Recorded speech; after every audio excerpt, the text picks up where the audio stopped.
Sejam bem-vindos ao canal.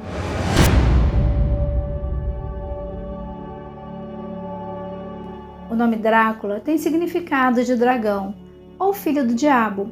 Essa história macabra surgiu entre os anos 1310 e 1462, quando começou a lenda do Drácula.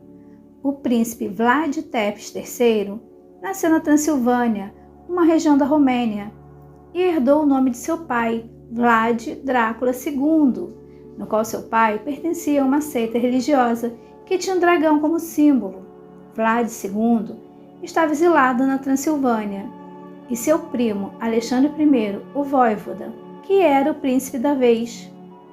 Quando Alexandre faleceu, no ano de 1437, Vlad II assumiu o trono e ele participou da Ordem do Dragão desde 1431, mais um motivo de força para governar. Então ele ganhou um nome romeno, Vlad Drácula, o Dragão, e lutou em várias guerras sangrentas com povos leste europeu até o ano de 1447.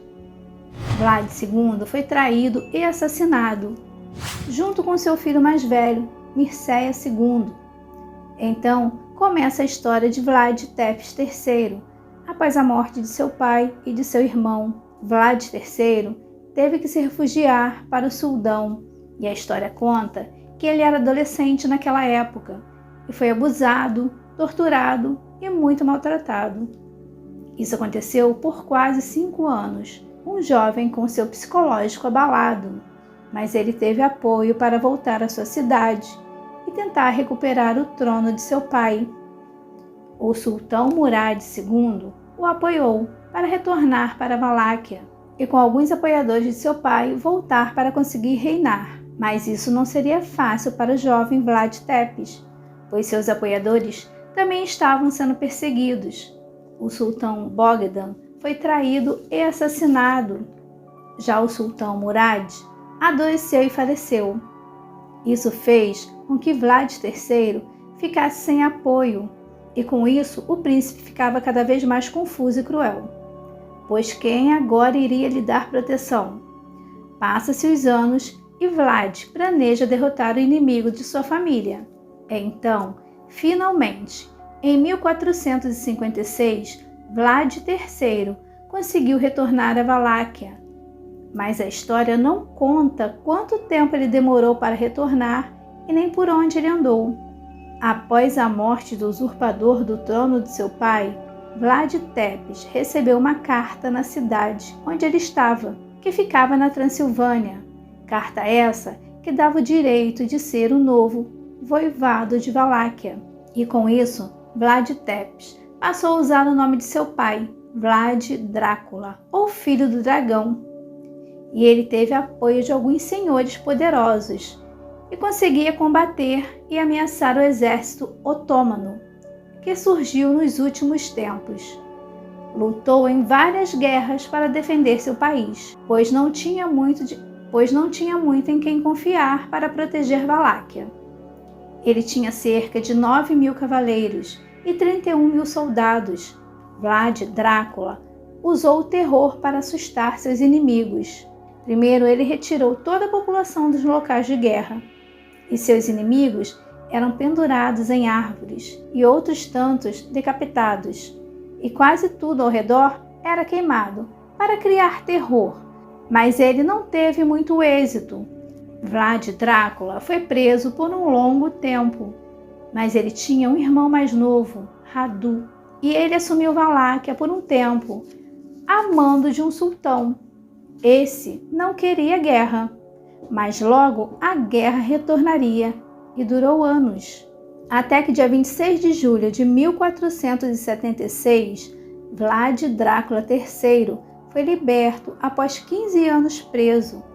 Ele já estava com seus 44 anos e não desistiu do seu trono e se tornou um homem ainda mais cruel e sanguinário. Ele conseguiu com o exército recuperar a região de Valária, na Romênia, que foi invadida.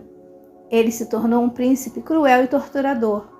Vlad mandava seus soldados capturarem guerreiros de outras nações e os torturavam com os piores métodos de crueldade da decapitação ao procedimento desumano de empalamento, no qual pegavam as pessoas vivas e as perfuravam do umbigo até o pescoço, ou pelas partes baixas até o pescoço.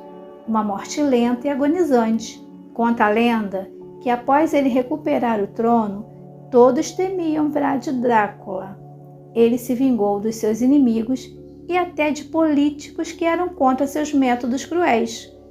Quando ele queria castigar os nobres, ele os convidava para banquetes e começava a festa na cidade romena. E quando esses nobres se distraíam, os soldados, a mando de Vlad Drácula, seguravam essas pessoas de barriga para cima e lentamente as empalavam. Naquela época, o povo deveria ter medo até de espirrar. E a lenda ainda conta que o príncipe Vlad Drácula gostava de beber sangue de suas vítimas, enquanto assistia os horrores cometidos. Pessoal, será que Vlad Tepes III foi realmente Conde Drácula? Deixe nos comentários o que vocês acham dessa história. Então, começou o medo, o terror para pessoas que moravam naquela região. Ao cair da tarde, as pessoas se trancavam em suas casas e, ao caminhar, carregavam cruzes, com medo de serem atacadas, pois já sabiam da história do príncipe que bebia sangue, e por esse motivo cruel e desumano, Vlad Drácula foi associado ao vampirismo e também ser demoníaco ou mitológico. Então, Vlad Drácula ou Conde Drácula morreu em batalha no ano de 1476, uma batalha contra os turcos na cidade de Bucareste, no mesmo ano que foi libertado. Apesar dessa história de crueldade e tortura, podem acreditar, Vlad Drácula é considerado herói nacional na Romênia. E a história de Vlad Tepes III, o Vlad Drácula, acabou indo para os cinemas de todo o mundo. E apesar disso, nunca foi provada a existência de vampiros. E vocês? O que acham dessa história? Deixe seu like, compartilhem, inscreva-se no canal.